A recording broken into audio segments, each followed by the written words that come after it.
Vamos a empezar con la clase, retomando con las clases de informes profesionales, esta segunda parte del semestre. Así que, segunda parte del curso en realidad. Así que bueno, tenemos para hoy que empezar con el tema de esta semana, que es, habiendo terminado la primera parte con informes de revisión, tenemos para repasar algún otro tema y vamos a empezar ahora sí en esta segunda parte del curso también a meternos a repasar los aspectos particulares de otros tipos de informes diferentes de autoría que podemos emitir los profesionales independientes, ¿no? O sea que un poco digo lo que como resumen, nosotros en la primera parte del curso vimos aspectos generales de los diferentes tipos de informes profesionales, repasamos el pronunciamiento 15 con los diferentes tipos de informes que podía emitir el profesional, y lo que vimos era que los diferentes tipos de informes que podía emitir el profesional tenían diferentes tipos de alcance, y según el alcance que cada tipo de informe que podemos emitir como profesionales independientes, eso lleva o deriva a que se pueda emitir un cierto tipo de conclusión, en algún tipo de opinión, o en otros, en algunos casos lo que repasamos era que no permitía el alcance del trabajo llegar a una conclusión, una opinión. Entonces, eso es un poco lo que vamos a estar repasando y vamos a ir por diferentes tipos de informes que podemos emitir, con el objetivo de que cuando terminemos este curso, ustedes sepan, para un profesional que trabaja de forma independiente, o también dependiente, porque hay algunos informes que lo puede hacer el propio profesional dependiente de una empresa, saber cuáles son los informes que podemos emitir, qué tipo de informes podemos emitir como profesionales, y también tener claro las responsabilidades que vamos a tener por cada tipo de informe y qué tipo de trabajo implica hacerlo. Como decíamos, esta semana vamos a estar viendo dos informes que son los informes de certificación y los informes de compilación. Estos son los que vamos a ver esta semana, son informes muy usados en la práctica, son informes que lo vamos a ver comúnmente en el ámbito profesional, en el ámbito de la práctica profesional. Son informes que, ¿por qué? Porque los piden diferentes tipos de reguladores o instituciones. Por esa razón son informes muy usados. Por ejemplo, en certificaciones, tal vez el más común es el certificado de ingreso, porque tal vez para abrir una cuenta en un banco, una empresa o una persona, o pedir una tarjeta de crédito o lo que sea, muchas veces se piden certificaciones de ingreso, pero no es el único tipo de certificación que podemos hacer. La normativa que tenemos en Uruguay relacionada a certificaciones. Y en la segunda parte del día de hoy, de la clase de hoy, vamos a entrar a ver un informe que es el informe de compilación, que también es un informe muy usado, que diferentes tipos de reguladores lo piden, desde bancos privados o bancos públicos que requieren informe de compilación para poder otorgar a algunas empresas, cuando son préstamos chicos, algunos préstamos. También en la primera parte del curso, cuando repasábamos los temas introductorios de la materia, veíamos que los bancos, según el nivel de endeudamiento que tenían las empresas, pedían diferentes tipos de alcance de trabajo. Bueno, el trabajo más chico que repasamos era un informe de compilación, que era para las empresas que tienen un endeudamiento más chico, y bueno, y además también se requiere en algunos otros casos informes de compilación. Y bueno, entonces vamos a entrar en el día de hoy también a ver los aspectos específicos, particulares de estos dos tipos de informes, que son las certificaciones y las compilaciones.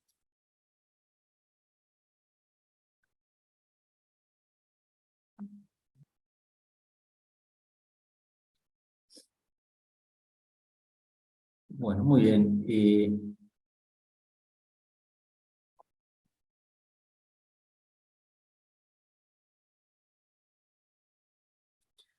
Habiendo repasado eso, vamos a entrar en los temas particulares de estos temas. Y el primero que tenemos que ver es el pronunciamiento número 5, que el pronunciamiento número 5, lo que tenemos es en este pronunciamiento que, bueno, el pronunciamiento 15 básicamente era un pronunciamiento que tenía diferentes, indicaba en este pronunciamiento 15 los diferentes tipos de trabajo que podíamos hacer como profesionales. O sea que era un pronunciamiento que básicamente lo que tenía era un detalle, una numeración de todos los tipos de informes que podemos emitir. Y ahí se enumeran en ese pronunciamiento que un profesional puede emitir un informe de auditoría, un informe de revisión, un informe de compilación, pero también dentro de esos trabajos, un trabajo que se define es el informe de certificación.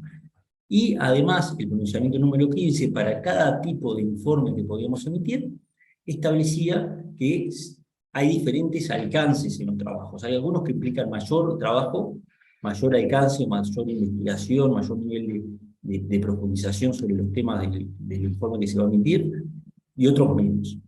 En función de ese alcance del trabajo y del objetivo que tiene cada trabajo, van a dar mayor o menor confiabilidad de la información. Fundamental este concepto que usted lo tiene que tener claro, porque nosotros vamos a ver que la información va a estar la información que prepara una compañía o que prepara una persona va a estar acompañado por nuestro informe profesional.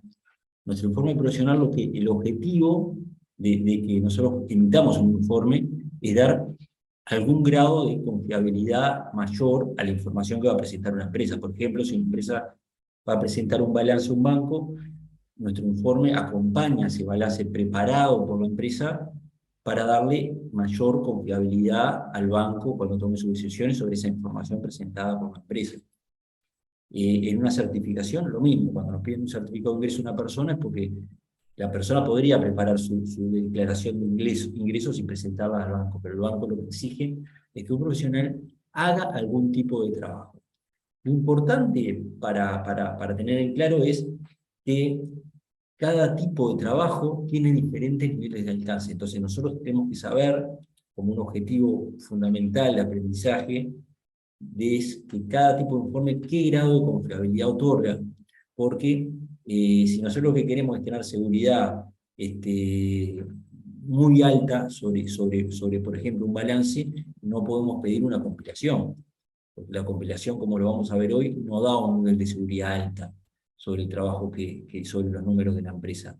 La compilación vamos a ver que no implica un trabajo de revisión de los números del balance. Entonces, si nosotros queremos obtener un nivel de confiabilidad alta sobre los números de un balance, tenemos que pedir, el banco o el regulador o quien sea, va a tener que pedir un informe de auditoría y no un informe de compilación. Entonces, el concepto importante del pronunciamiento 15 es ordenar los diferentes tipos de informes que podemos emitir en Uruguay, y esto aclaro en Uruguay porque el pronunciamiento 15 es un pronunciamiento local de Uruguay, del Colegio de Contadores, que establece esa particularidad.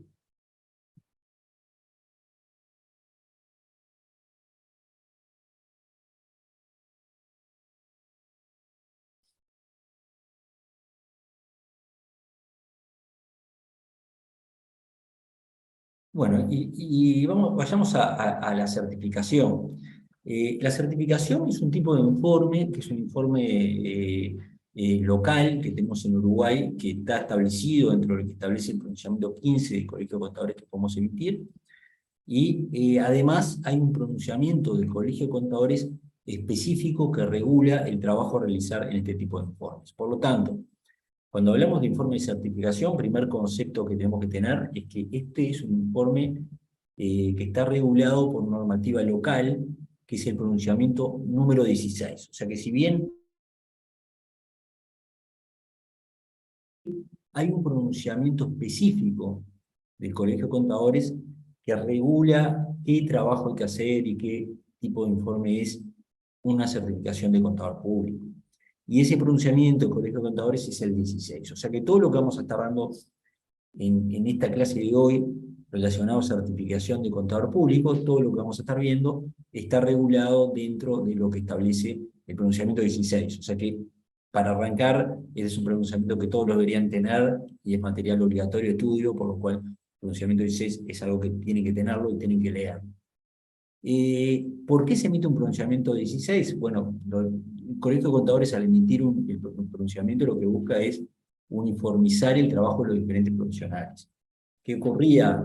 Tal vez si se pedía un certificado de ingresos, el tema aquí o el problema aquí es, bueno, diferentes profesionales podían emitir ese certificado, pero los problemas que pueden existir si no hay una norma atrás que regule ese trabajo es qué tipo de trabajo, qué procedimientos hay que realizar, qué datos tiene que tener el informe, qué modelo, tiene que decir el informe. Para evitar que diferentes profesionales hagan diferentes tipos de trabajo, lo que se emite por el Colegio de Contadores es este pronunciamiento 16, que el pronunciamiento 16 regula el alcance, o sea, qué tipos de procedimientos hay que hacer en un certificado, y también regula otros aspectos. ¿Cuáles son esos aspectos que regula? Y bueno, acá tenemos uno primero que está listado, que son normas relativas al profesional, o sea que el profesional que va a emitir un certificado, ¿qué tiene que cumplir? ¿Qué características? ¿Puede emitirlo cualquier profesional o no? Bueno, si queremos ver qué características tiene que cumplir la persona profesional que emite ese informe de certificado, tenemos que ir al párrafo 2 o numeral 2 del pronunciamiento 16. Si queremos ahora ir a entender en un certificado qué procedimientos o qué trabajo específico hay que hacer en un certificado, ¿dónde está regulado eso? Bueno, eso está regulado en el párrafo 3 de pronunciamiento 16. Estos temas los vamos a estar profundizando también hoy. Luego tenemos normas relativas al informe, o sea, cuál es el contenido que tiene que decir el informe, qué párrafos tiene que tener, un informe típicamente de contador público, para una certificación, y eso está especificado en el párrafo 4 del pronunciamiento, numeral 4 del pronunciamiento de 16. Y un tema, como decía hoy al inicio, no hay una norma internacional de certificado. O sea, si alguien en Uruguay, que es un informe muy usado, pide un certificado, emitimos certificado, que yo le decía, bueno, más típico que se pide en Uruguay, los bancos, es el certificado de ingreso, pero este no es un tipo de informe que tenga una norma internacional que en otros países necesariamente existe un informe igual, sino que es un tipo de informe que emitimos en Uruguay los profesionales. ¿Por qué? Porque tenemos una práctica profesional que lo ha venido emitiendo este tipo de informe, y tenemos una norma local que es el pronunciamiento 16. O sea que a nivel internacional, como comentario, lo que quiere decir eso que no hay una normativa internacional, este no es un certificado que si vamos a presentarlo en otro país, este tipo de informe lo va a entender o lo va a aceptar, porque el certificado es un procedimiento local. O sea que puede servir para muchos propósitos. Por ejemplo, piden los bancos para abrir cuentas en los bancos, un certificado de ingreso, o puede pedirlo un banco para abrir una tarjeta, para dar una tarjeta de crédito. A veces se presentan certificados en juicios, tal vez en un juicio como prueba del juicio se piden certificados de contadores, pero eso va a servir para procedimientos o normativas locales. A nivel internacional, al no ser una norma internacional, no va a servir emitir un certificado para presentar a alguien de otro país. Alguien abrió el micrófono, no sé si alguien tiene una pregunta o alguna duda.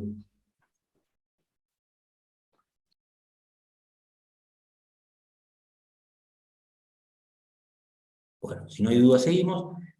Vigencia, este pronunciamiento 16 que estamos hablando, es un pronunciamiento que es vigente a partir del 1 de septiembre de 2001, o sea que ya tiene más de 20 años de aplicación en Uruguay este pronunciamiento.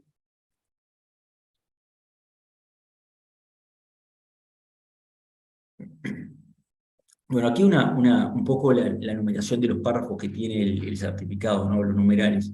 Algunos fueron los que dijimos antes. El primer párrafo define que es un certificado, y luego tenemos otros párrafos que fueron los que estamos diciendo, que eran normas relativas al profesional, alcance del trabajo, contenido del informe.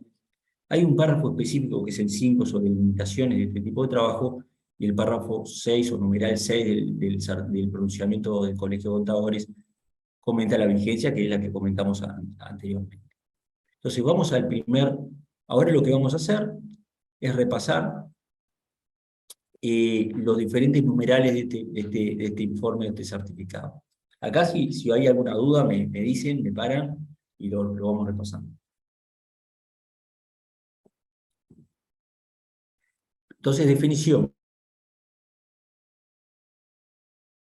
El pronunciamiento 216 es una certificación de un contador público, o sea que acá hay algo importante porque el certificado lo puede emitir solamente un contador público, un certificado de acuerdo al pronunciamiento 16, porque el pronunciamiento 16 lo define como que es una certificación de contador público, y es una afirmación escrita que emite este resultante de su trabajo de constatación de situaciones de hecho de carácter económico, financieros o de otro tipo. Así que acá hay algunos aspectos importantes en la definición. Primero que nada, que es un certificado, que es un documento, que es una afirmación escrita, o sea que el certificado siempre se emite por escrito, tiene que ser un documento impreso, donde lo emite una persona que es el contador público, o sea que aquí esto restringe que solamente certificaciones que las pueden emitir de acuerdo al pronunciamiento 16 los contadores públicos, sino otro tipo de profesional, y que resultan de constataciones de situación de hecho que pueden ser económico-financieras o de otro tipo. Y acá esto abre una amplia gama de procedimientos o objetos sobre los cuales podemos emitir un certificado, porque nosotros estamos acostumbrados que cuando hablan de certificado pensamos tal vez en el certificado de ingreso, que es el más típico que se ve, pero pueden ser certificados sobre elementos contables o aspectos contables o económicos financieros, o pueden ser certificaciones de otro tipo. Porque lo que va a hacer el certificado es constatar una determinada situación. Y el profesional lo que va a hacer es emitir un informe escrito, como dice la definición, donde va a constatar una determinada situación, que puede ser económico-financiera o de otro tipo. Y bueno, la Real Academia Española también tiene una definición de certificación, si vamos a la definición de la Real Academia Española, que dice que es un documento en el que se asegura la verdad de un hecho. Y acá, tener cierto cuidado, porque vamos a ver ahora el alcance de este trabajo, y acá la Real Academia define que asegura la verdad de un hecho. Y acá tengamos cuidado, porque vamos a ver el alcance del trabajo que tiene, y ustedes van a poder cuestionarse hasta qué punto este certificado no es una verdad absoluta de un hecho. Entonces vamos a ver los procedimientos, que son procedimientos específicos. Entonces, lo que va a tratar, yo creo que la definición más correcta, o la definición más correcta, o la definición correcta, mejor dicho, es que va a constatar una determinada situación. Eso es el objetivo del certificado. Así que lo otro importante es que lo que vamos a ver es que este certificado va a constatar o dar fe sobre un hecho puntual. Y eso es algo importante porque vamos en un certificado constatar una situación de un alcance que nos permita emitir una opinión, una conclusión en este tipo de certificados. Por lo tanto, una primera conclusión que vamos a ver, y vamos a llegar a eso también de las siguientes slides, es que no se emite una opinión en un certificado. ¿Por qué? Porque no es el objetivo de un certificado dar una opinión, una conclusión sobre un hecho, sino que lo que vamos a hacer es constatar una situación. Por ejemplo, si estamos armando un certificado de ingresos, vamos a constatar que por esos ingresos que se están declarando, por ejemplo, hay un recibo de sueldo respaldo o salió dinero de la empresa para pagar esos sueldos. Pero no estamos haciendo una auditoría que nos asegure que esos sean todos los ingresos de la persona y no tenga ingresos por otros tipos, y tampoco no estamos haciendo procedimientos que nos aseguren que no hayan errores en esa información preparada, sino que lo que va a constatar el profesional es que los ingresos declarados en un certificado de ingreso, por ejemplo, tienen atrás un documento de respaldo, que es un recibo de sueldo. Esos recibos de sueldo se pagaron los aportes correspondientes, y, por ejemplo, vimos la salida en banco de esos sueldos que pagó la empresa, o la entrada en banco para la persona que los recibió. Pero vamos a tener que decir que hicimos esos procedimientos específicos y constatamos esos documentos. Pero no hicimos otro procedimiento para ver que, por ejemplo, la persona no tenga ingresos por otros temas, que no es una auditoría que revisamos que esos sean los únicos tipos de ingresos, no estamos asegurando que sea la integridad de esos documentos, sino que solamente vamos a constatar de esos datos que están en el objeto del certificado. Así que bueno, definimos que es un certificado y ahora vamos a ver el profesional, el contador público que va a hacer ese trabajo, qué tiene que cumplir. Y eso está definido en el numeral 2 del pronunciamiento 16. O sea que yo lo voy a comentar acá, pero lo que vamos a leer acá es lo que dice el párrafo 2 del numeral 2 del párrafo del pronunciamiento 16. ¿Qué características tiene que tener el que emite un certificado en Uruguay? Uno, poseer título de contador público equivalente. O sea que acá esto no lo puede emitir este tipo de certificados un escribano, un abogado, un ingeniero, sino que un certificado, un acuerdo de pronunciamiento 16 del Colegio de Contadores, solamente lo puede emitir un contador público o un título equivalente al de contador público aceptado por la Universidad de la República. Segundo elemento que se pide es poseer idoneidad técnica y capacidad profesional para efectuar el trabajo. Esto, bueno, es un aspecto más subjetivo. Si es un certificado de ingreso, se supone que cualquier profesional debería tener la capacidad técnica para poder emitir un certificado de ingreso, pero hoy veíamos que las certificaciones no son solo certificados de ingreso, pueden ser sobre cualquier tema económico que se puede emitir un certificado, o aspectos que no sean económicos. Por ejemplo, no sé, una empresa quiere un certificado que diga, mira, en el mes de enero yo le mandé a mi cliente tales cantidades de mercadería, y tal vez nuestro certificado lo que consiste es verificar que hayan remitos de salida de la mercadería de la empresa y que esos remitos estén firmados por el cliente aceptando que esas cantidades. Es sí, voy a certificar que se enviaron esa mercadería que se indica a la empresa que le envió a su cliente en un determinado mes, y es consistente con los remitos que hay de respaldo y que están firmados por la otra parte. Entonces, mi certificado puede ser, por ejemplo, una certificación profesional de que por esa mercadería que dice la empresa que le mandó a su cliente en un determinado mes, coincide con los remitos que la empresa emitió y que tiene la empresa remitos de respaldo que están firmados por su cliente. Nosotros lo único que vamos a hacer como profesionales es constatar que están esos documentos de respaldo. No vamos a decir que eso, no vamos a opinar de que eso está bien es toda la mercadería que le mandó, o hay otros asuntos que no están contemplados, porque no vamos, en este tipo de certificados no emitimos una opinión ni una conclusión, pero sí lo que va a decir nuestro certificado es que constatamos la existencia de documentación de respaldo que respalda esas transacciones. Y eso es lo que le va a agregar valor, por ejemplo, si es un juicio que tiene una empresa con un cliente, le va a agregar valor que vino alguien que es un profesional y revisó que por eso esas transacciones hay documentación de respaldo que la vio el profesional. Y ahora, en algunos casos tal vez los certificados como pueden tener una dificultad en objeto que escapan a los conocimientos del profesional. Si vamos a tener que constatar, no sé, de repente la existencia de algunos inventarios muy complejos de evaluar cuánto existe, están en un silo, que es muy difícil con poder determinar exactamente cuánto hay, tal vez escapan a los conocimientos del profesional o a la capacidad técnica. Por eso lo que dice es que cuando vamos a emitir un certificado, obviamente el profesional tiene que tener la capacidad técnica y el conocimiento para saber de qué está emitiendo el objeto del asunto. Parece algo básico, pero es un requisito que es importante para poder emitir un certificado.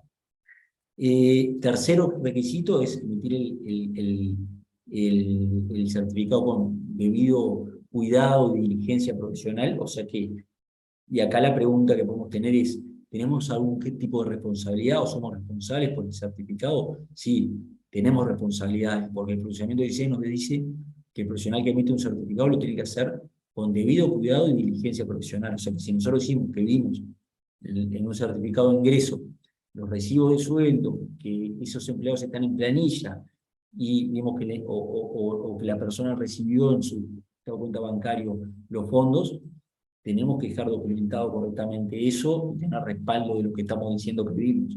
Si no lo estamos haciendo, es que no estamos cumpliendo con este requisito del Colegio de Contadores de que hay responsabilidades en este tipo de informes. Creo que, no sé si Franco tenías el micrófono abierto, no sé si tenías preguntas o alguien más que quería preguntar algo.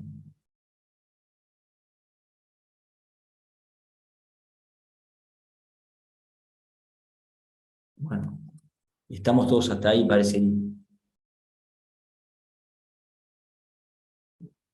Seguimos entonces. Y nos quedan dos requisitos que uno es conservar la debida confidencialidad, o sea que cuando nosotros estamos emitiendo el certificado, y si estamos en el certificado de ingreso, tenemos, o otro tipo de certificado, un requisito es mantener confidencialidad del trabajo. Nosotros es un trabajo que hacemos, emitimos nuestro informe y esta es información que obviamente no podemos compartir con terceros sin previa autorización del que nos contrata. O sea que si hay alguien más que quiere tener acceso a ese informe, nosotros no lo podemos entregar a cualquier persona, sino que si tenemos que mostrar los papeles de trabajo de por qué llegamos a esa conclusión, o qué recibos vimos, o qué documentación vimos, siempre tenemos que tener aceptación del que nos contrata, porque nosotros tenemos que mantener confidencialidad sobre el objeto del trabajo. Así que se puede mostrar a un tercero el trabajo que realizamos, o compartir con un tercero ajeno a quien nos contrata las conclusiones de un certificado. Sí, se puede, pero con previa autorización del que nos contrata, porque de acuerdo al pronunciamiento 16 debemos mantener esta confidencialidad de la información. Y último objetivo es mantener una actitud objetiva e íntegra. Que esto quiere decir es que obviamente nosotros tenemos que ser objetivos y hacer nuestro trabajo de forma de que estemos seguros de que lo que estamos emitiendo, de lo que estamos diciendo en nuestro informe, realmente coincide con la información que obtuvimos y no tenemos ningún tipo de desvío de cuanto a nuestra objetividad por la posición que podemos cumplir o tener con ese cliente. Tal vez con ese cliente, inclusive acá el certificado no lo indica como uno de los requisitos del profesional de que tenga que ser independiente, necesariamente el profesional que lo omita, por lo cual, por ejemplo, un contador dependiente de una empresa podría estar emitiendo un certificado de ingresos de esa empresa, pero sin duda igualmente, a pesar de que no sea un requisito la independencia, que lo establezca el profesional de forma explícita, se tiene que realizar el trabajo de forma objetiva e íntegra. Después estará a que el que reciba el certificado acepte o no el grado de dependencia del profesional con quien emite, con el sujeto sobre el cual se emite ese certificado.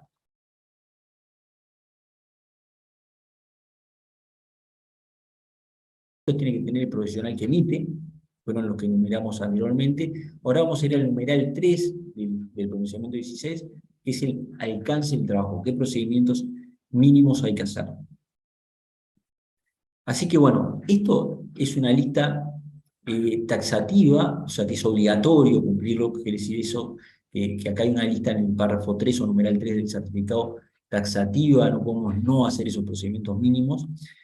Por lo tanto, vamos a repasar cuáles son. Pero son procedimientos mínimos, no quiere decir que si tenemos dudas de lo que estamos emitiendo, podamos pedir informes adicionales. Por eso quiere decir mínimos. No está restringido a eso. En caso de haber dudas se puede pedir información adicional, pero por lo menos deberíamos en un certificado hacer estos procedimientos. ¿Cuáles son? 3.1, identificar la documentación demostrativa del hecho a constatar. O sea, acá lo importante es, decíamos, en un certificado no estamos emitiendo una opinión de decir, mira, estos ingresos reflejan la realidad, eso no lo podemos decir en un certificado, ¿tá? Porque no estamos haciendo un informe de autoría, por lo cual no podemos opinar, no podemos decir en un certificado de ingresos si esos ingresos son todos los ingresos que tiene la persona o reflejan la realidad. Ese tipo de opinión está prohibida en un certificado. No podemos opinar o emitir algún tipo de conclusión nosotros como profesionales. Pero sí tenemos que decir, bueno, nosotros qué hicimos con estos ingresos que están en el certificado, constatamos que existe documentación de respaldo y como procedimientos mínimos tenemos que identificar cuál es la documentación de respaldo que existe. Por ejemplo, si estamos hablando de un certificado de ingreso, decimos que deberíamos constatar o obtener los recibos de sueldo de la persona que respaldan esos ingresos. Eso como un ejemplo, que sería la constatación o la documentación demostrativa, uno de los puntos que según el punto 3.1 deberíamos constatar es en un certificado de ingreso que existan recibos de sueldos o facturas de honorarios emitidas por esa persona. ¿Qué más nos pide el procedimiento? Como 3.2, obtener una convicción firme y fundada sobre la autenticidad y veracidad de la documentación mencionada en el punto anterior. Entonces, no alcanza solamente para cumplir con el punto 3.2 haber tenido el recibo de sueldo. Tenemos que ver la veracidad o que esos recibos de sueldo sean reales. Para eso, ¿cómo podemos corroborarlo? Por ejemplo, si la firma, si esos recibos están firmados, poder corroborar que la firma corresponda a la de ese empleado, por ejemplo, con otro documento que tengamos, o si hay un contrato con el empleado, ver que la firma corresponda realmente al empleado. También corroborar si es un recibo de sueldo emitido por una determinada empresa, ver que esa empresa es una empresa correctamente que exista y corroborar los datos de esa empresa sobre la cual está emitiendo un recibo de sueldo. También podemos verificar, por ejemplo, que el empleado está en nómina y ver la remuneración que figura en nómina como Ministerio de Trabajo u otros elementos que podamos tener acceso. Por lo tanto, debemos, además de ver el documento de respaldo, tener algún procedimiento, realizar procedimientos que nos aseguren la autenticidad y veracidad de ese documento que estamos constatando. Hecho eso, el 3.3 del procedimiento 16 nos dice que en caso de que hayan dudas o no tengamos seguridad sobre la autenticidad o veracidad de esa documentación, podemos realizar otros procedimientos que permitan disipar tales dudas, como cruzar información con otros documentos de terceras partes. Podría ser, por ejemplo, circularización, circularizar en el caso de una empresa que diga, mira, yo tuve ingresos con tal cliente en un periodo. Bueno, podemos circularizar a ese cliente y pedirle que nos confirme que tiene esos ingresos en ese periodo. Esto no es obligatorio hacerlo, los otros procedimientos que están en el 3.3 no es obligatorio hacerlo, pero si el punto 3.1 el 3.2 que vimos anteriormente nos surgen dudas sobre los documentos que sean reales, por alguna razón, el 3.3 nos permite realizar otros procedimientos para poder asegurarnos de eso. ¿Hasta cuándo vamos a hacer procedimientos? Hasta quedarnos tranquilos de que esos ingresos que estamos certificando o ese objeto del certificado es correcto. Obviamente, cuando estamos hablando de que vamos a circularizar a un tercero o hacer un procedimiento adicional que involucre participar un tercero, tenemos que tener una previa autorización del solicitante del certificado, no es que podamos, nosotros circularizamos o llamar a un tercero sin tener una autorización, sino que el procedimiento exige que previamente se tenga una autorización de quien emite el certificado. Ejemplos, en el caso que vamos a emitir un certificado de que una persona cobró un sueldo en un determinado periodo. Sobre ese certificado, ¿qué procedimientos adicionales se pueden hacer? Y bueno, acá dice, por ejemplo, pedirle a esa persona sobre la cual le estamos emitiendo un certificado de que cobró sueldos, sus estados de cuenta bancaria y ver que por esa plata que dice el certificado, que el recibo de sueldo que él cobró, bueno, ver que por el líquido del recibo de sueldo le entró la plata en su estado de cuenta bancaria. Por ejemplo, además podemos ver que la empresa está inscrita en el BPS y ver que algún documento más que nos permita ver que esa empresa que emitió el recibo realmente existe. O inclusive a la empresa que emitió el recibo de sueldo, que nos confirmen los sueldos del empleado en ese periodo.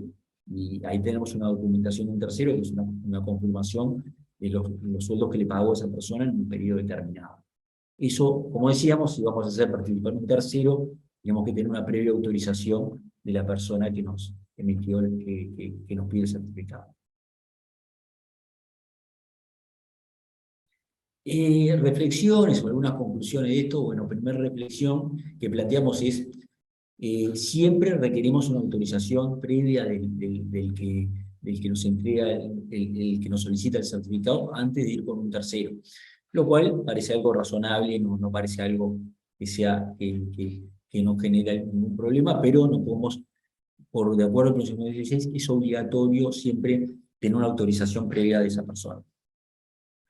Si no se autoriza, ¿qué ocurre? Si nosotros queremos circularizar, decimos, mirá, yo no estoy seguro sobre el objeto de este certificado, para quedarme tranquilo, quiero circularizar la empresa que emitió estos recibos de sueldos y que me confirme que le pagó esos sueldos a ese empleado.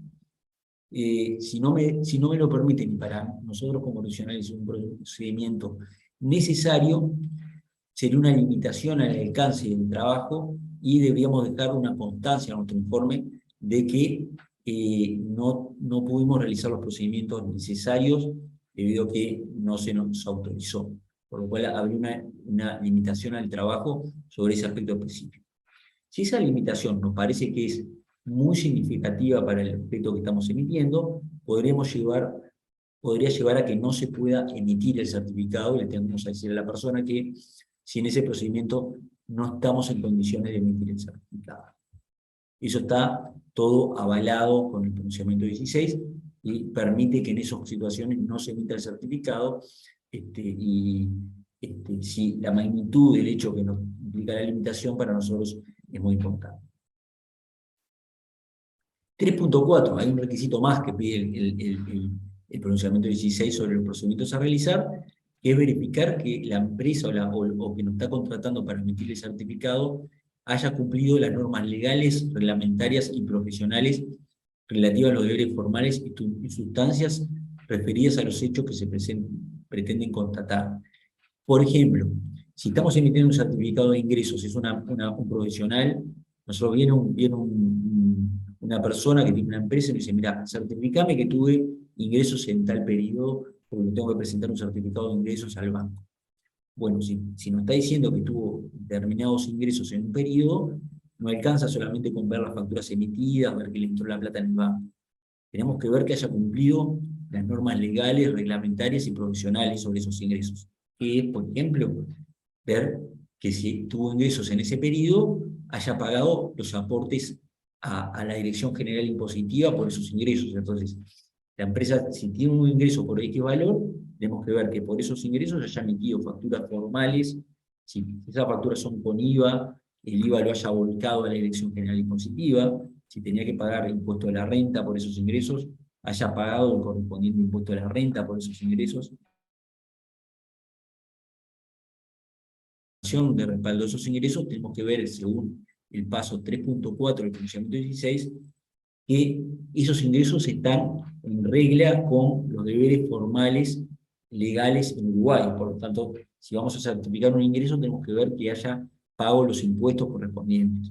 En caso que no lo haya cumplido, o hayan aspectos formales que no se hayan cubierto o cumplido por esa persona, deberíamos dejar constancia en nuestro certificado que por esos ingresos no se pagaron los aportes correspondientes, no se buscó el IVA a la DGI, o no se pagó el impuesto de la renta correspondiente. Y eso va a quedar como una constancia en nuestro certificado.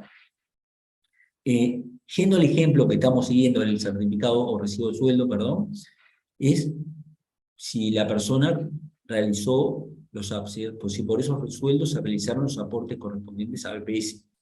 Si esos sueldos están de acuerdo al consejo de salario o laudo correspondiente. Y las desviaciones deberían constatar en el certificado según lo establece el numeral 2.5, mantener una actitud objetiva e íntegra. ¿Qué quiere decir? Cualquier desviación deberíamos identificarla y comentarla en nuestro certificado.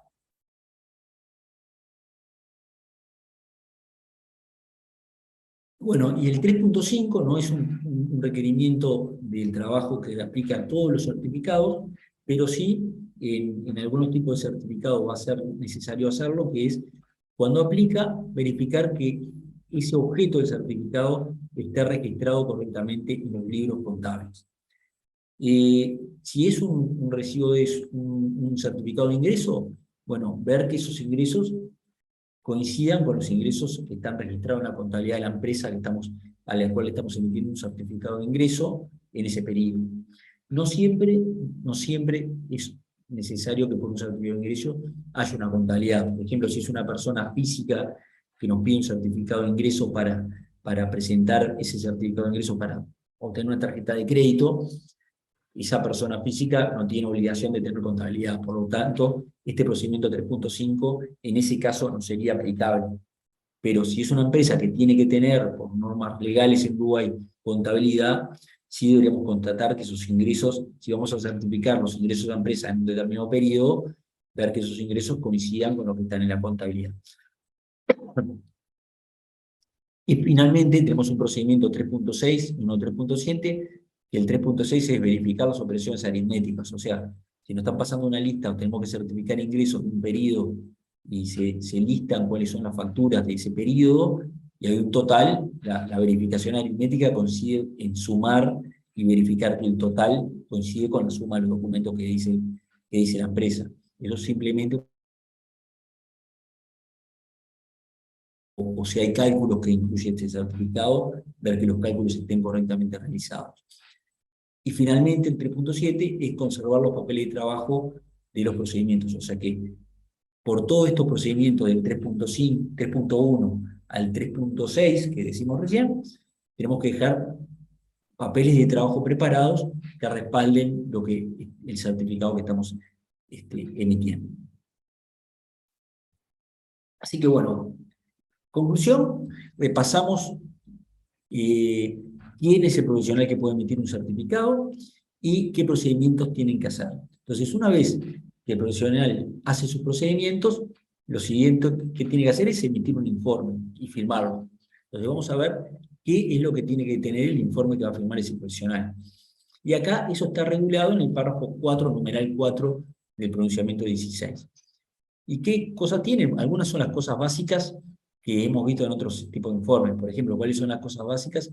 Es el 4.1, establece un título, que el título sea claro para identificar correctamente el tipo de informe que estamos emitiendo. Por ejemplo, si es una certificación de remuneraciones de un empleado, bueno, sería certificación de remuneraciones.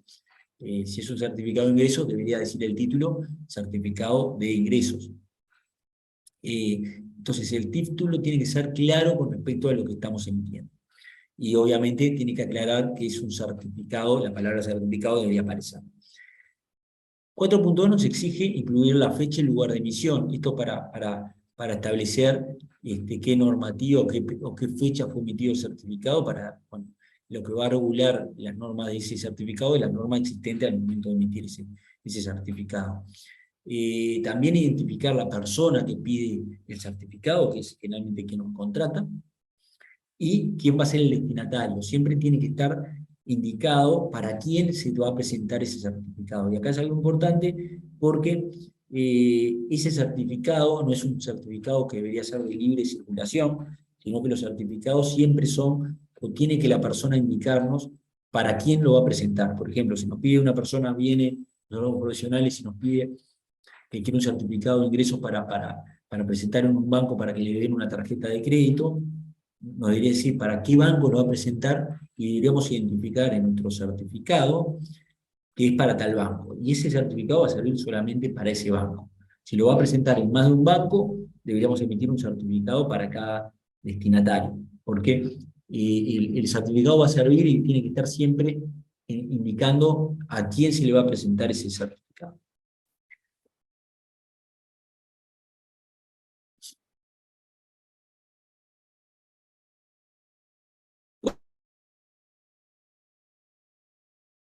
Hallar el certificado, qué alcance fue la tarea realizada y documentación analizada. Entonces acá deberíamos detallar, en el punto 3, nosotros vimos todos los procedimientos que había que hacer, vimos para el caso del recibo de sueldo, que pedimos en los recibos de sueldo de la persona, pudimos haber visto que se le acreditó la placa de su estado de cuenta bancario, ver que ese empleado esté en nómina, ver que se hayan pagado los aportes al IPS. Bueno, ese detalle de procedimiento debemos detallar los procedimientos que hicimos y aclararlo. Eso tiene que estar especificado dentro del certificado, dentro del cuerpo del certificado, qué documentación fue la que vimos y qué es lo que hicimos como procedimiento. Entonces, aquí deberíamos decir el alcance de la tarea realizada y la documentación analizada.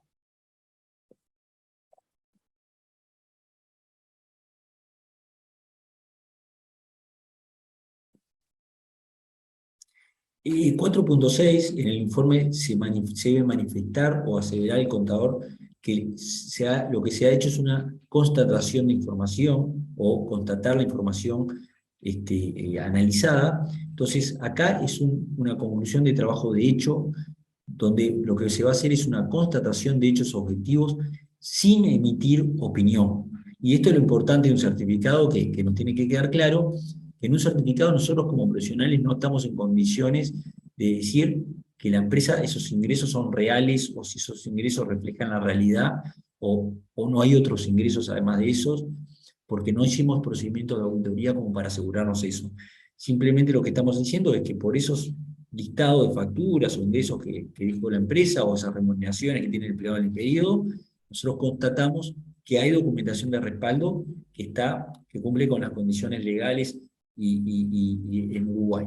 Pero no podemos tener una opinión o decir que esos son todos los ingresos o refleja la realidad, porque esto no es un informe de auditoría. Por lo tanto, simplemente nuestro trabajo va a manifestar que lo que hicimos fue una constatación de hechos.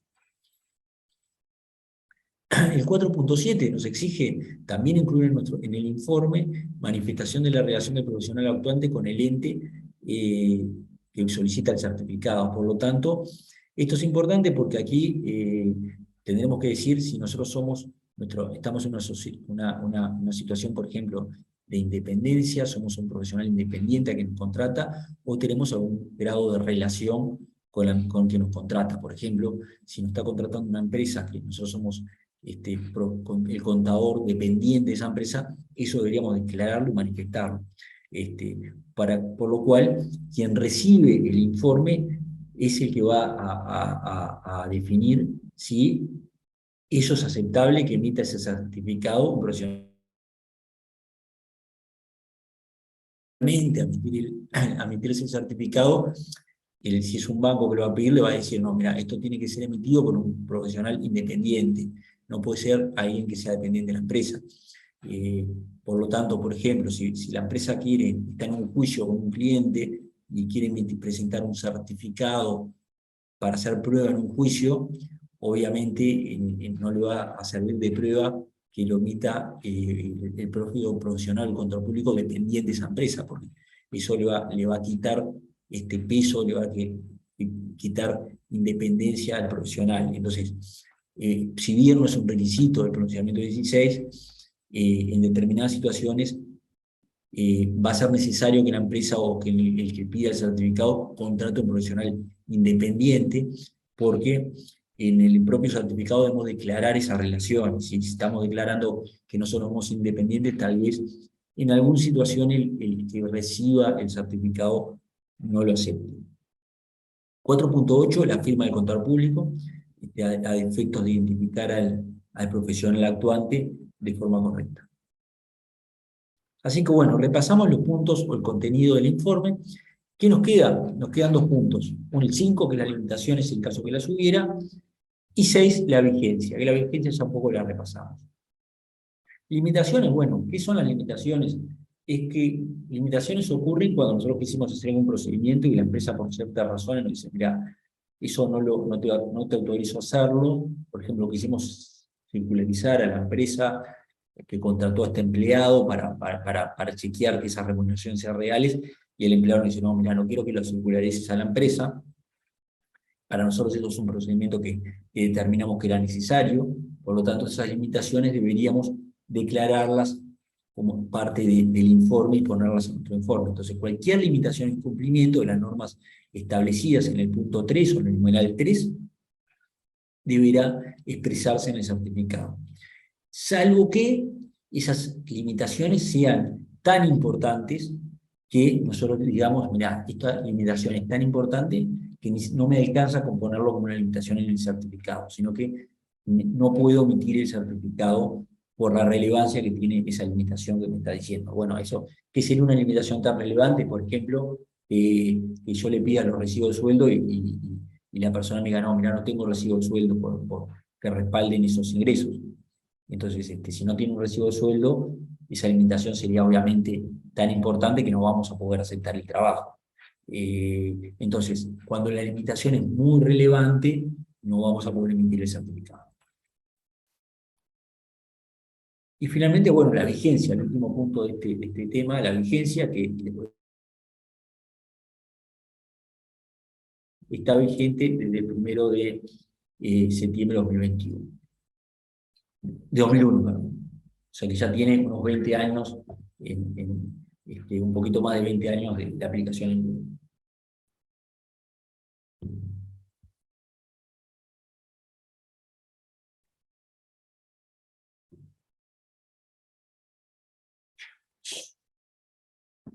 Bueno, vamos a pasar ahora a un tema específico del pronunciamiento 16, ¿qué ocurre? Esto lo vamos a ver más rápido, pero en Uruguay uno certificado, como hoy decíamos, tal vez para todos el más común o el típico que se emite, o el más visto en plaza, es el certificado de ingresos personales. ¿Por qué es el más común? Porque muchos bancos los piden para diferentes motivos, están sus procedimientos que requieren para la carpeta de clientes y piden certificado de ingresos. Y hay diferentes otros organismos que pueden pedirlo para diferentes razones, entonces es algo muy común que se pida por diferentes usuarios y diferentes reguladores. Por lo tanto, aquí tenemos una guía específica, que es la guía número 16 del Colegio de Contadores, que fue una guía. En el Colegio de Contadores tenemos los pronunciamientos, como el pronunciamiento 16, pero hay guías que lo que son es una guía práctica. ¿Qué implica la guía? No es un pronunciamiento, pero lo que hace es interpreta o aclara aspectos del pronunciamiento para ayudar a los profesionales o ayudarnos a tener algún detalle sobre algún caso que sea muy común. Por ese motivo, el Colegio de Contadores emitió una guía que tiene ya varios años, se emitió en el 2012, que tiene vigencia para ejercicios iniciados el 1 de enero de 2013.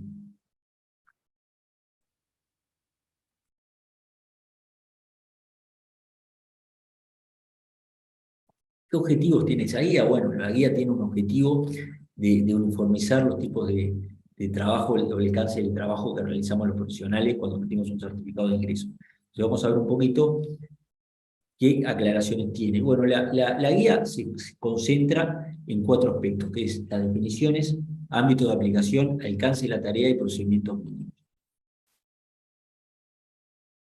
Definiciones, básicamente lo que tiene la guía es, define qué son los ingresos y define qué son, cuando hablamos de ingresos personales, se aclara de ingresos netos. Entonces, cuando estamos haciendo un certificado, se aclara que se trata de ingresos. Nosotros cuando vamos a emitir un certificado de ingresos, tenemos que emitir un certificado sobre ingresos líquidos de impuestos. El trabajo de capital exclusivamente o de trabajo exclusivamente. Entonces, define con claridad que son ingresos netos, pero son ingresos generados por una unidad de negocio y no son ingresos personales. Por lo tanto, cuando habla de ingresos netos, o cuando hablamos de un certificado de ingresos, y nos referimos a ingresos, hablamos de los ingresos netos que tuvo esa unidad productiva que generó un ingreso. Por ejemplo, una persona es dueña de una empresa, y esa persona viene y le dice, mira, necesito un certificado de ingresos. En realidad lo que vamos a emitir es un certificado de los ingresos que tuvo por su unidad productiva. Si es una empresa unipersonal, veremos los ingresos de su unidad productiva y veremos cuánto le generó esa unidad productiva, y haremos un certificado de ingresos que tiene que tener los ingresos netos, o sea, ingresos líquidos de impuestos generados por esa unidad.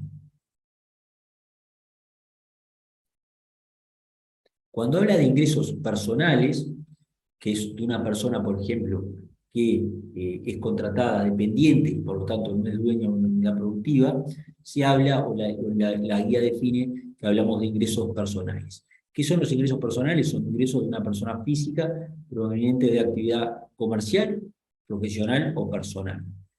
Puede también ser un ingreso que venga de su patrimonio, cuantificable económicamente por procedimientos generalmente aceptados, y en caso de que dichos ingresos provenientes de formas societarias, los mismos deberán ser igual a la cuota parte de su participación social. Entonces, Aquí hay un elemento más que dará el pronunciamiento y dice, mira, también además de certificar ingresos netos de unidades productivas, como puede ser una empresa, certificado de ingresos de una empresa unipersonal, por ejemplo, también puede pasar que venga un socio de una determinada sociedad y nos pida un certificado de ingresos y es un socio de una unidad productiva. Entonces, en ese caso, deberán los ingresos a que, eso que vamos a certificar va a ser la cuota parte de su participación social en los resultados. Por ejemplo, si esa persona tiene el 20% de las cuotas sociales de una SRL, vamos a certificar cuánto le asigna esa SRL del resultado total que tuvo a ese socio de la SRL. Entonces, lo que dice el certificado es que en este caso lo que vamos a certificar no es el ingreso de la SRL, según la guía 16, sino que vamos a certificar su asignación de cuánto le correspondió del resultado a ese socio de la sociedad. Y en el caso de ingresos personales, en ningún caso dice la definición que se tomarán los gastos personales. Tanto, si estamos hablando de una persona que forma una SRL y su ingreso viene por ser socio de una sociedad que es una SRL, le vamos a computar como ingresos el resultado que tuvo y su porcentaje, de acuerdo a su porcentaje de participación en esa sociedad, y ese va a ser el ingreso que se va a computar. No va a ser necesario, según lo que establece la guía número 6, deducir de esos ingresos los gastos personales y particulares que tenga esa persona y que haya incurrido. Por lo tanto, lo que vamos a certificar es cuánto le asignó como ingreso a esa persona. Luego de esas definiciones que establece la guía número 16, establece en el párrafo 2 el ámbito de aplicación.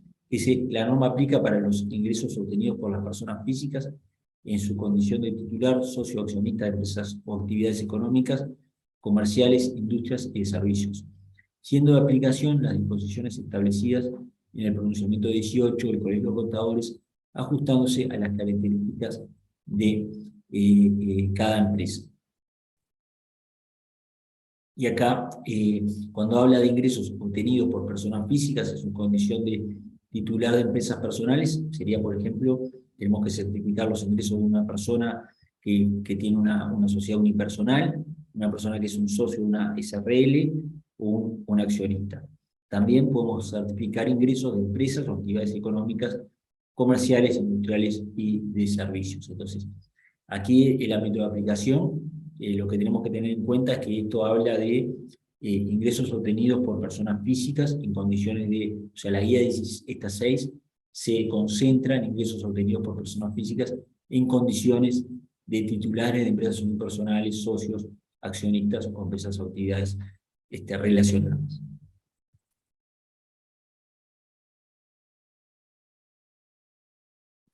Quedan en el ámbito de aplicación, por lo tanto, excluidos de esta guía 6, no quiere decir que no se pueda emitir un certificado de acuerdo al pronunciamiento 16, pero sí la guía 16 no trata los procedimientos que hay que hacer cuando se trata de ingresos percibidos en relación de dependencia, los cuales serán objeto de certificación literal establecida en el pronunciamiento 16. Queda claro, por lo tanto, que esta guía es de aplicación para ingresos personales productivos por actividades comerciales, industriales o de servicios, pero no los percibidos en relación de dependencia. Por lo tanto, ¿qué es lo importante? Acá tenemos una guía número 6, trata de certificado de ingresos, pero no es una guía que se puede aplicar a todos los certificados de ingresos que podamos emitir. ¿Qué certificados de ingresos van a estar regulados o van a estar tratados por la guía número 6? Personas que están obtenidos como parte de su participación en una sociedad, una unidad productiva, sea una unipersonal, una SRL, una sociedad anónima. Cuando tenemos que certificar un certificado de ingresos de una persona que tiene ingresos como dependientes, o sea, remuneraciones, ese certificado de ingresos no está tratado en la guía 6, sino que tenemos que ir al pronunciamiento 16, que es la norma general en Uruguay de certificado de certificaciones. Pero no hay una guía específica para certificados de ingresos de personas dependientes. Eso no hay una guía. La guía 6 trata de ingresos, de certificados de ingresos de personas que obtuvieron sus ingresos como parte de su participación como socio, dueño de un unipersonal o accionista de una sociedad.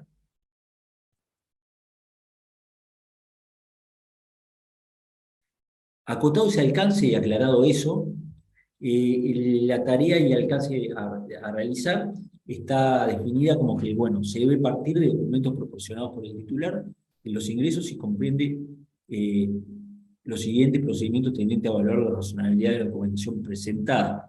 ¿Cuáles son?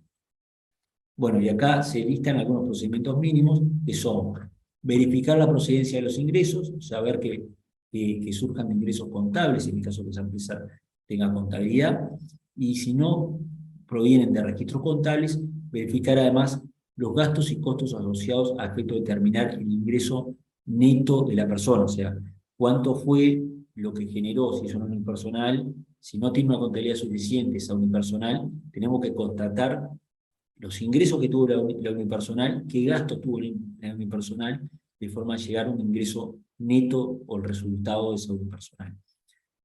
Una vez hecho eso, se debe constatar también la antigüedad de la actividad de esa unipersonal, ver la regularidad que se obtienen esos ingresos para ver que sean ingresos razonables en función de lo que es la historia de esa empresa, y corroborar la exactitud de las cifras, que por ejemplo va a ser corroborando la documentación de respaldo de los ingresos y gastos que ha tenido esa unidad productiva.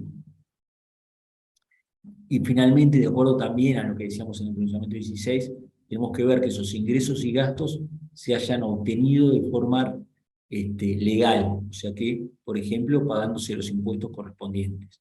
Si no se revisan como los impuestos correspondientes, no se pagaron impuestos correspondientes por esos ingresos, deberíamos eso marcarlo como una observación en nuestro certificado.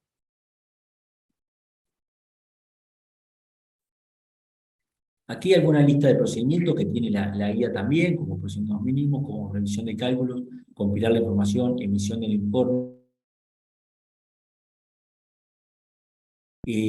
requisitos en cuanto a temas que tiene que tener el informe, que también están especificados. Así que bueno, con esto repasamos la guía número 6, procedimientos mínimos que también tenemos que hacer en un certificado.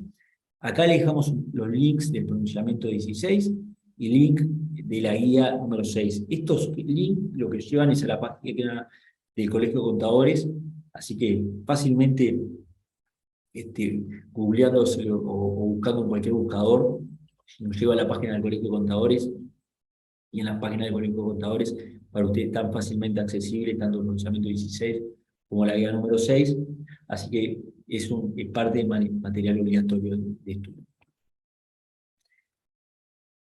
¿Qué nos queda, por lo tanto, para ver hoy? Habiendo visto los certificados, nos queda el tema del informe de compilación. No sé si hay dudas, preguntas hasta acá, está todo claro. Todo claro, profe.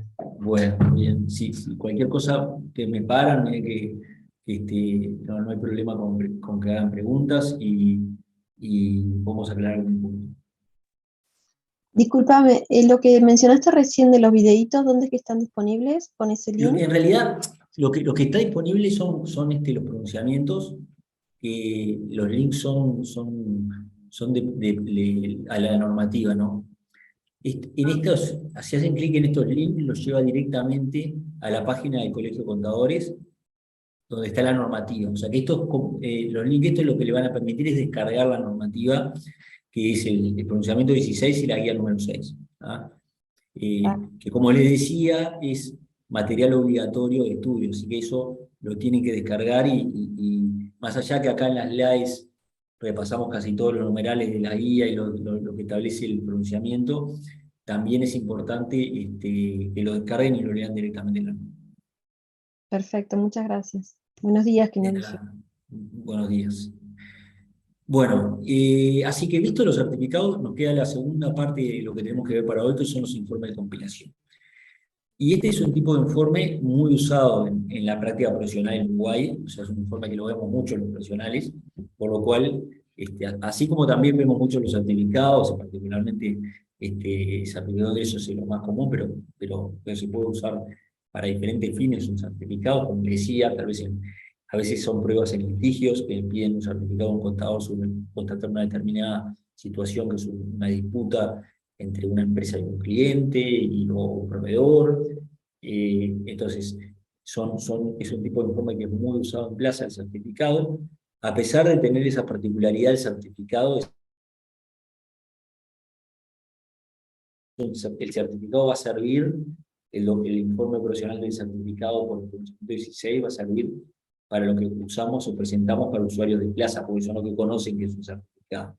Si le presentamos un certificado a alguien que está en otro país, no va a saber de qué quiere decir un certificado o qué alcance tiene. Lo que hablamos acá en Uruguay de certificado es un informe local, que es práctica habitual en Uruguay que se emita este tipo de informe, y está regulado por una norma local que es el pronunciamiento 16.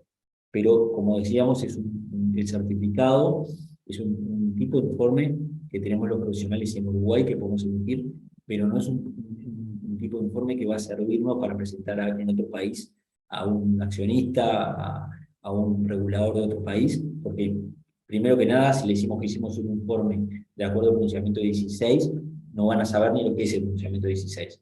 Entonces, no es útil ese tipo de informe para otro usuario que no tiene Uruguay. Es diferente lo que ocurre con el informe de compilación. El informe de compilación sí es un informe que está regulado por normativa internacional, que vamos a ver cuál es, por lo cual un informe de compilación, si emitimos, lo va a entender cualquier usuario de cualquier país, va a entender que es un informe de compilación. Y primero que nada, acá ya arrancamos con el A de esta slide. Primera diferencia grande con un certificado es que un informe de compilación es un informe específico sobre estado financiero. ¿Tá? No podemos hacer una compilación de otra cosa que no sea un estado financiero. Así que acá ya está la primera característica de lo que es un informe de compilación, es que es un informe que se agrega, y nosotros cuando emitimos convencionales un informe de compilación, se agrega a los estados financieros que preparó una empresa. ¿Tá? Pero no se puede emitir un informe de compilación de algo que no sea estados financieros. ¿Tá? Así que ahí, primera gran diferencia con el tema que vimos en la primera parte de la clase de hoy, el certificado decíamos que se puede hacer, prácticamente podemos certificar casi cualquier cosa. Elementos de información económica, financiera, o información que no sea económica o financiera, también lo podemos certificar. Un informe de compilación no tiene esa flexibilidad, sino que es un tipo de informe muy estricto en cuanto a que solo podemos emitir un informe de compilación sobre estados financieros. Así que ese es el primer punto. Segunda característica que tiene el informe de compilación, bueno, hoy recién decía, es un tipo de informe que está regulado por norma internacional, por lo cual cualquier usuario de cualquier país, de Uruguay o de cualquier lugar, si le presentamos un informe de compilación, va a entender qué estamos haciendo, pero también debería entender, y si es un usuario que tenga medianamente conocimientos técnicos, va a saber que el certificado de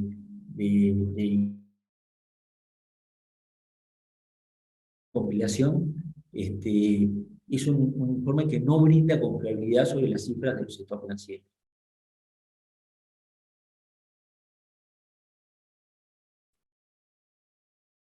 Un segundo, por favor.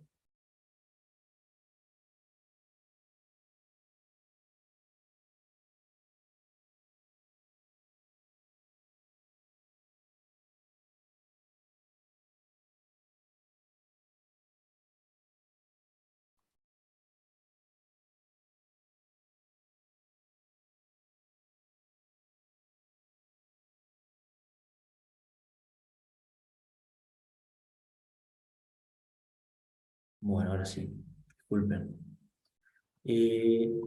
Entonces decíamos que el informe de compilación es un informe que va a servir para presentar a cualquier usuario de cualquier país, pero si es un usuario medianamente informado, va a saber que el informe de compilación no le brinda confiabilidad ninguna sobre los estados. O sea que nosotros no vamos a decir que las cifras son razonables, ni siquiera vamos a decir que, como decíamos en un informe de revisión, de que de los procedimientos realizados no encontramos ningún hallazgo. Así que Aquí lo importante es que el profesional no da ningún tipo de confiabilidad sobre las cifras. Y acá ustedes pueden también decirme, bueno, pero ¿para qué una empresa agrega un informe profesional o paga un profesional que emite un informe de compilación para algo que en realidad no está dando confiabilidad? Entonces, ¿qué les parece? A ver, ya que vengo haciendo yo un monólogo con esto, a ver si alguien me ayuda y los que estamos conectados, si alguien está por ahí, a ver quién se anima a decir qué le parece. ¿Por qué van a contratar un profesional para un informe de compilación si decimos que no brinda confiabilidad sobre las afirmaciones contenidas? ¿Hay algún objetivo que les parezca que pueda tener un informe profesional sobre un estado financiero que pueda ayudar en algo, un informe de compilación?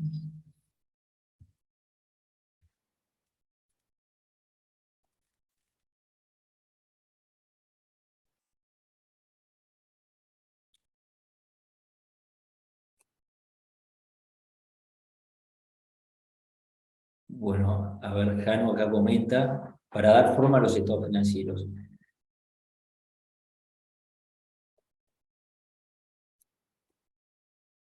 Bueno, si no hay nada más, vamos a comentar por lo que decía Jano, dar forma a los estados financieros. Bueno, veamos un poco a ver qué es dar forma a los estados financieros, pero a ver, ¿qué es lo que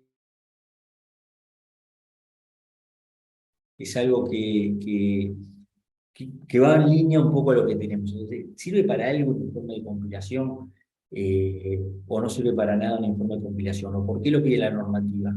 Bueno, la conclusión es que sí sirve para algo y sí sirve emitir un informe de compilación por más que el profesional no pueda dar seguridad ninguna sobre los números. Sirve, por ejemplo, para ver que la información de ese informe surgió de la contabilidad.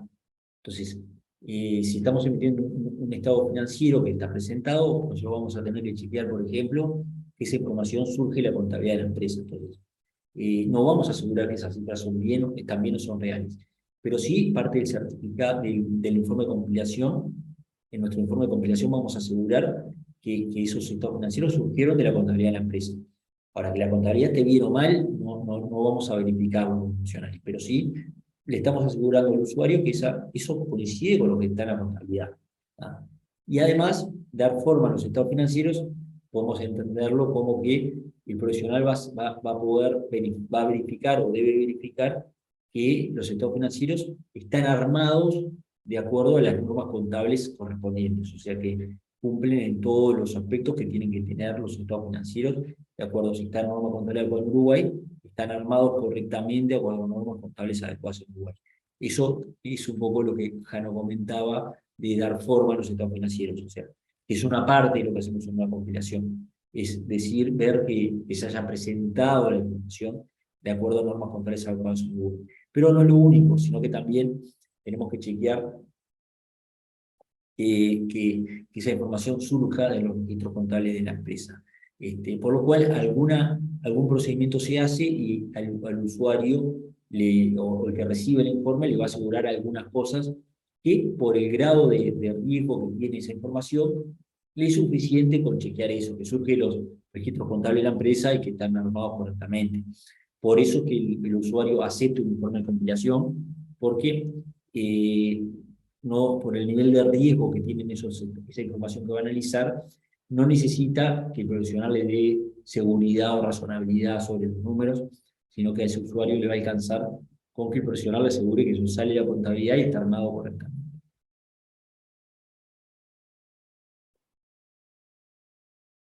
Acá algunas definiciones de qué es una compilación. Esto es un poco lo que estuvimos hablando, así que no vamos a centrarnos. El concepto del trabajo profesional también es lo que estuvimos hablando, así que bueno, no vamos a verlo en detalle. Sí nos vamos a centrar en esta slide que algunos aspectos, como es un trabajo profesional que está enmarcado en el pronunciamiento 15 que vemos el pronunciamiento 15 es el pronunciamiento que vimos al inicio en el tema 1 del curso, donde definimos los diferentes tipos de trabajo que podemos hacer como profesionales, repasamos los diferentes tipos de informes profesionales que podemos emitir, y uno de los que repasamos en el primer día del curso, la primera semana del curso, fue el informe de compilación. Y el informe de compilación está establecido en el pronunciamiento 15 del Colegio de Contadores. ¿Qué consiste el trabajo? En presentarlo de acuerdo o en cuanto a la forma, de acuerdo a lo que establece la norma contable adecuada en Uruguay, que es un poco lo que recién decíamos, que darle forma a estos financieros.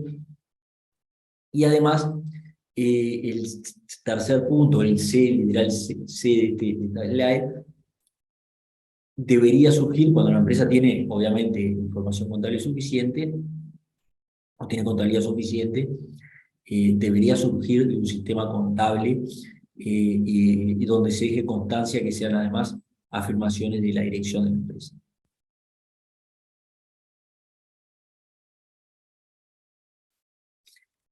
Finalmente, en el literal E, un tema importante de este tipo de trabajo es que este tipo de trabajo no brinda, decíamos hoy, ningún tipo de confiabilidad de la información. O sea, no vamos a decir que esa información que acompaña nuestro informe refleja la realidad o que hicimos algún procedimiento para chequear que eso sea medianamente razonable ni nada. Por lo tanto, en el informe de compilación debe estar expresamente declarado que no brinda ninguna confiabilidad sobre la información. Si el usuario quiere tener algún tipo de confiabilidad sobre esa información, va a tener que requerir una auditoría o un informe de revisión. ¿Cuál es la normativa? Bueno, normativa local, ¿qué dice la normativa local sobre qué norma hay que aplicar? Tenemos que ir al pronunciamiento 18. El pronunciamiento 18 del Colegio de Contadores es el que dice para los informes de compilación, auditoría, revisión, qué norma tenemos que usar. ¿Qué dice hoy en día el pronunciamiento 18 vigente en Uruguay? Que bueno, para informe de compilación tenemos que adoptar o aplicar la norma internacional de servicios relacionados 4410, NISR por su sigla, que es una norma que es emitida por el IFAC, o sea que es un organismo internacional, y el pronunciamiento 18 establece que la versión que aplicamos en Uruguay es la versión 2006 de esta norma, que es una versión que está vigente a partir del 15 de diciembre de 2008 a nivel internacional, esa es la que aplicamos en Uruguay. ¿Para cuándo eso está vigente para ejercicios iniciados a partir del 30 de septiembre de 2015?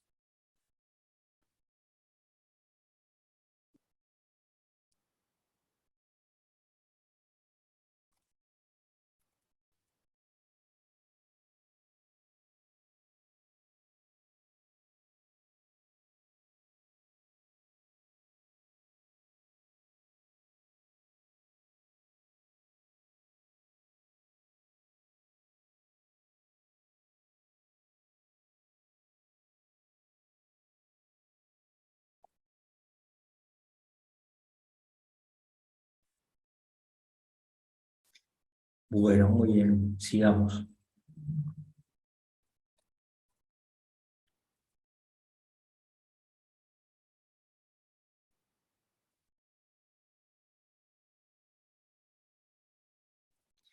Una aclaración más sobre esta slide. El Colegio de Contadores tiene también, además del pronunciamiento 18, una guía número 4 sobre pautas de actuación del contador público para informes de compilación. Pero bueno, en este caso, lo que tenemos que tener en cuenta es que hay una norma internacional, con lo cual, cuando vamos a emitir un informe de compilación, tenemos que seguir lo que dice la norma 4410.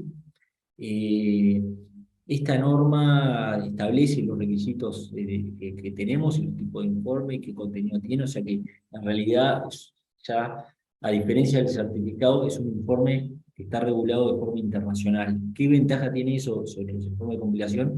Como decíamos, si nosotros decimos que emitimos un informe de compilación bajo la norma internacional de servicios relacionados 4410, eso lo va a entender cualquier usuario en cualquier parte del mundo porque es una norma emitida por el INFAC, es un organismo internacional, por lo cual no vamos a tener los problemas que decíamos que podríamos tener en un certificado. Si emitimos un certificado bajo pronunciamiento 16, solamente lo podemos entregar a un usuario local. un informe de compilación emitido por la Norma Internacional de Servicios Relacionados 4410, es un informe emitido bajo una norma internacional que lo va a interpretar y va a saber qué hicimos cualquier usuario. Normas relativas a las personas, vamos a repasarlas, pero bueno, habla de integridad, objetividad, competencia profesional, confidencialidad, conducta profesional y capacidad técnica, y dice que no, y decimos que no requiere ser independiente.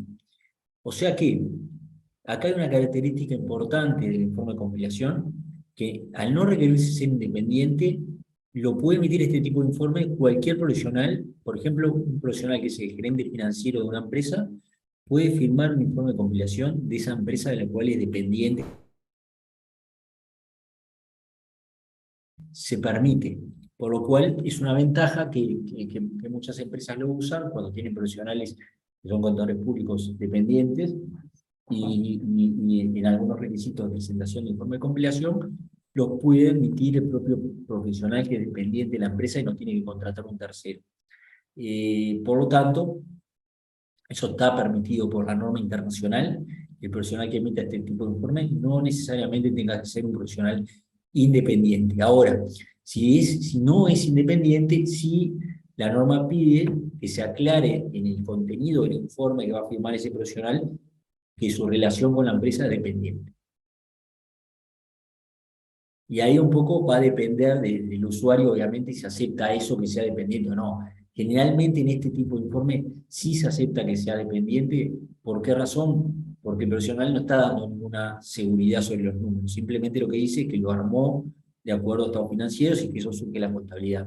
Entonces, no hay en general asuntos que puedan comprometer o que puedan poner un riesgo de que el profesional sea dependiente. Por lo tanto, en general, si el profesional es dependiente, declarará en su forma de compilación que es dependiente, y es muy difícil que algún usuario vaya a requerir que el informe de compilación sea obligatoriamente emitido por un profesional independiente. Eso, en este tipo de informe, no es común que un usuario requiera que sea independiente.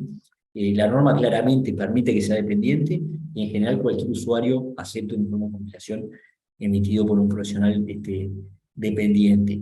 ¿Cuándo a veces lo emite este tipo de informe un profesional dependiente? Y bueno, cuando la empresa no tiene un profesional, un contador público dentro de su planilla, o tal vez porque tiene un gerente financiero, pero el gerente financiero tiene muchísimas tareas, no tiene tiempo para armar el informe de compilación y contrata a otro profesional para que lo omita, pero no es requerido por la norma ni por los usuarios en general que sea dependiente, que sea independiente. ¿Qué tiene que hacer como parte de su trabajo el contador público? Tiene que, bueno, asegurarse de dejar claros los términos y condiciones de trabajo en cuanto a que tiene que firmar una carta de acuerdo.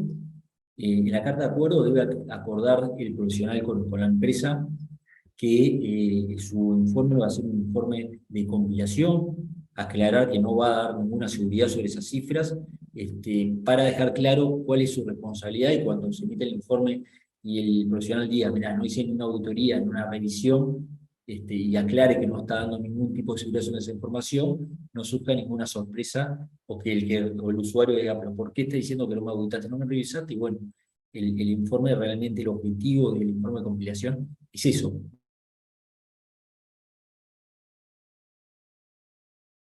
Y eso es un poco lo que recién decía, que está establecido acá en esta slide, que debe estar por escrito en la carta de acuerdo, ahí hay varios nombres, puede ser carta de acuerdo, carta de compromiso, tiene diferentes nombres, pero en definitiva es el contrato entre la empresa y el profesional, que debemos dejarlo por escrito. Segundo punto, además de firmar una carta de acuerdo, tenemos que documentar el trabajo hecho. ¿Qué es documentar el trabajo hecho? Bueno, por ejemplo, cuando nosotros decimos los números surgen de la contabilidad, deberíamos tener un balancete que surge de la contabilidad y ver que los estados financieros se armaron a partir de ese balancete. En particular, bueno, también verificar que se cumpla con los temas de los criterios de normas contables adecuadas y que estén presentados correctamente. Así que debemos documentar eso. También, por ejemplo, si firmamos la carta de acuerdo, dejar en nuestro papel de trabajo esa carta de acuerdo, o contrato, o carta de compromiso, debemos dejarla documentada o archivada en su papel de trabajo. ¿Qué otros temas requiere, sí, la norma internacional 4400 que tengamos que hacer? Es tener un conocimiento general del negocio y operaciones de la entidad. Ese conocimiento general nos va a ayudar a ver si hay algo que rompa los ojos en los sectores financieros que están muy mal. Por ejemplo, sabemos que estamos hablando, vamos a emitir un informe sobre una empresa que es un supermercado, aspectos, por ejemplo, que puedan haber es, bueno, no tiene en su balance inventario. Entonces, tenemos que saber, conocer el negocio para saber si hay aspectos grandes o que a simple vista veamos que algo está mal en los estados que estamos emitiendo. Si es una empresa que tiene que tener inventario por su tipo de actividad, ver que sea razonable, que el margen dé razonable con lo que se debería esperar en esa industria. Si estamos diciendo que es una empresa que tiene un margen que está muy por fuera de lo que es la normal en esa industria, bueno, ese conocimiento general nos va a permitir identificar esas situaciones que puedan ser inusuales y tengamos que preguntar por qué ocurrió eso. También saber las normas y prácticas comunes del sector que opera. A veces hay normas contables específicas sobre esa industria o esa empresa y deberíamos conocerla para poder ver que la haya aplicado correctamente la empresa. Y finalmente, una vez que hicimos el trabajo, obtener otra carta más, además de la de compromiso, carta de acuerdo, contrato, que firmamos al inicio, que es una carta que se llama de representación. Eso la obtenemos al final del trabajo y la gerencia de la empresa o la dirección de la empresa nos va a asegurar de que los estados financieros reflejan los números que piensan que son la realidad y que no están con. Eso lo va a tener que firmar por escrito la gerencia, porque en definitiva en un informe de compilación, el responsable por la razonabilidad de las cifras es la gerencia. El contador va a ser responsable solamente para haber hecho el trabajo correctamente, que como vimos tiene un alcance muy, muy limitado. Bueno, acá algunos puntos que dejamos en la slide que no se requieren, que ya los hablamos. Esto lo vamos eso lo repasamos recién, así que no lo vamos a ver, pero sí normas relativas al informe. ¿Qué temas? Bueno, muchos de los temas relativos al informe que está tratando esta norma son los que ya vimos en aspectos generales al principio del curso, pero vamos a repasar lo que dice la norma 4410, que es, primero, que tiene que tener un título de informe, que en general se le pone informe de compilación. El destinatario tiene que estar identificado, que generalmente en este caso es quien nos contrata, o sea que cuando se pone un destinatario se dice generalmente a los señores accionistas o directores de la empresa X. Entonces acá cuando se identifica cuál es el destinatario, es dirigido a los accionistas y directores de la empresa que nos contrata. Eso lo que hace es que después que emitimos el informe de compilación, salvo que tenga alguna restricción de uso por alguna razón muy particular, es un informe de libre circulación, un informe de compilación. Por lo tanto, no está restringido a un determinado usuario, sino que nosotros nos dirigimos a quien nos contrata, que es la dirección de la empresa, y la dirección de la empresa, una vez que tiene un informe, en general lo puede hacer circular a cualquier usuario. Debemos dejar, de acuerdo a esta norma, también constancia de que se usó la norma internacional de servicios relacionados 4410 para hacer el trabajo y que por ende esto no implicó realizar una auditoría ni una revisión. Y eso debe estar por escrito en el informe propio mismo, que no hicimos una auditoría ni una revisión de los estados. Eso lo pide la norma, dejarlo en escrito en el informe, para que ningún usuario se pueda confundir y piense que esos números, al tener un informe de contador público independiente o contador público dependiente, le está dando alguna seguridad sobre las cifras. Lo único que está haciendo es compilar, darle, como decíamos hoy, forma a estados financieros, y asegurando que haya registros contables, pero no confirmando que esos números están bien. Si el contador no es independiente, deberíamos declarar en el informe que el contador tiene una relación de dependencia. También si el contador público es independiente, puede declarar que es independiente, Eso no es obligatorio. Sí es obligatorio declararlo cuando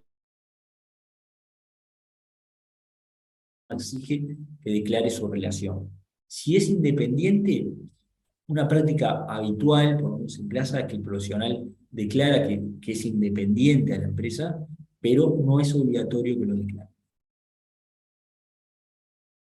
5, es también necesario en el informe identificar claramente qué estados financieros son los que compilamos. Por ejemplo, en general se dice, hemos compilado el estado de situación, de resultados, evolución de patrimonio, flujo de efectivo, y notas de tal fecha o el periodo de 12 meses cerrado en tal fecha, de acuerdo a normas contables adecuadas en Uruguay. Entonces, se identifica claramente qué estados financieros y de qué periodo sobre el cual estamos emitiendo este informe de compilación, y, por supuesto, una declaración de que el responsable de esa información es la administración de la empresa, que es la que preparó la contabilidad. El profesional no preparó la contabilidad, por lo cual no tiene responsabilidad.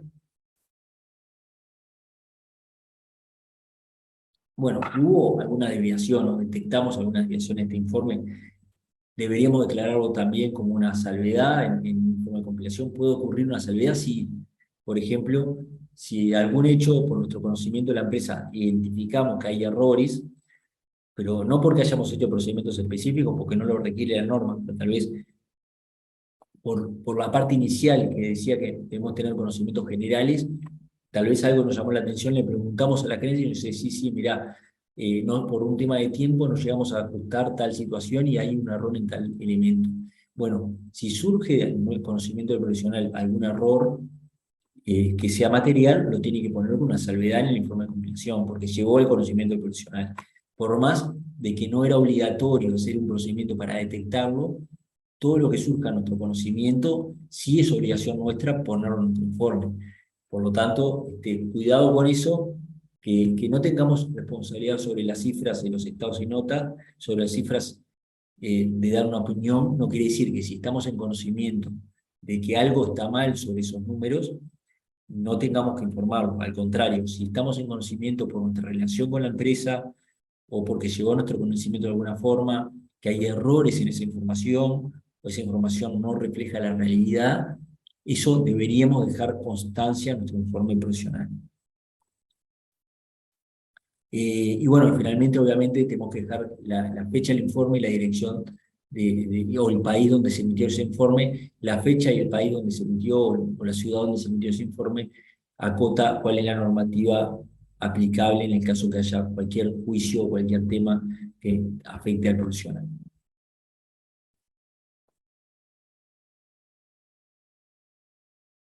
Bueno, y acá un obligatorio, pero que es una práctica habitual, que se recomienda en los estados financieros y en las notas dejar un párrafo que diga que la información no es auditada o compilado sin auditoría ni revisión. Esto es una práctica habitual que se recomienda, no es obligatorio hacerlo, pero se recomienda que los profesionales, cuando emitimos informe de compilación, por ejemplo, en un pie de página de los estados, estado de situación, estado de resultados, estado de evolución de patrimonio, estado de flujo efectivo, en el pie de página se ponga un sello o se ponga una aclaración de que los estados no están auditados, porque lo que se trata es de aclarar y dejarle al usuario lo más claro posible de que esas cifras no tienen un trabajo de auditoría ni de revisión hecho. Y cuanto más claro quede para el usuario, va a ser mejor para el profesional también, porque el profesional lo que le interesa es dejar claro qué trabajo hizo y qué no hizo. Así que bueno, finalmente, también la norma, y acá dice ISAE 4410, porque ISAE es la sigla en inglés, International Standard of Assurance Engagement. Esta es la sigla en inglés, pero en español hoy decíamos que era NISR o NISR, que es Norma Internacional de Servicio Relacionado. Entonces, en inglés la sigla es ISAE. Ustedes lo pueden encontrar si lo buscan, esta norma, tanto como NISR 4410 o ISAE 4410, es lo mismo. La única diferencia es que ISAE, seguramente si buscan ISAE 4410, le va a descargar o le va a llevar una norma en inglés. Si buscan NISR 4410, les va a traer seguramente la traducción a español de la norma. Acá en el link le dejamos el link a la norma en español, evidentemente, pero bueno, del mismo modo que decíamos que el pronunciamiento 16, la guía número 6, bibliografía obligatoria, la ISAE 4410, que la está en español, es también norma obligatoria de estudio. Bueno, acá en realidad tenemos dos links. Uno es un link a la norma en inglés y el otro es un link a la norma en español. O sea que recomendación, salvo los que tengan un nivel técnico, un inglés técnico muy bueno y prefieran leerlo en inglés, creo que para la mayoría te va a ser más fácil verlo en la norma en español, que es este segundo link. Bueno, no sé si de lo que vimos hay alguna pregunta, dudas que tengan. Todo clarísimo. Por participar de la clase y bueno, seguimos con esto, con práctico, tenemos algunos ejercicios prácticos que es lo que estaría quedando esta semana para ver. El tema teórico es este y el objetivo era, unimos todo lo que teníamos que ver, así que bueno, de vuelta gracias a todos y seguimos hablando. Saludos. Bárbaro. Te consulto, el profesor del jueves, Sí. ¿vas a dar tú la clase? ¿Qué práctico, Alexandra? No, el jueves la va a dar Miriam la clase y vamos a hacer el práctico de certificaciones y de compilación. Eso ya debería estar en el EVA, los prácticos, y lo tienen que traer para la clase de práctico. Lo van a hacer ustedes con Miriam. Bárbaro, muchas gracias, profe. Buena semana. Gracias. Chao, chao. Chao.